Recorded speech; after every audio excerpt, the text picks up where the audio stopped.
Un bâtiment flambant neuf, au cœur de l'arsenal, c'est ici que s'imaginent les sous-marins du futur, les SNLE, sous-marins nucléaires, lanceurs d'engins. Leurs lointains ancêtres dans le port militaire attendent d'être déconstruits, place maintenant à la 3e génération.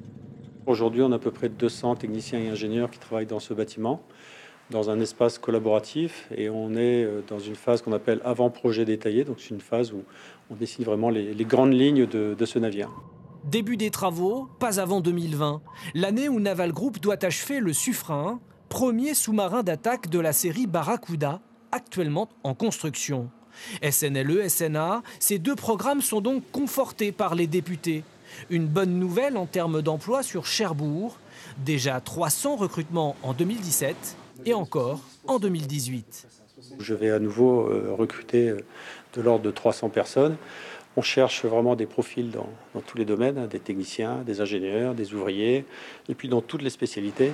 Naval Group affirme être en mesure de recruter dans des secteurs sous tension, soudeurs, chaudronniers.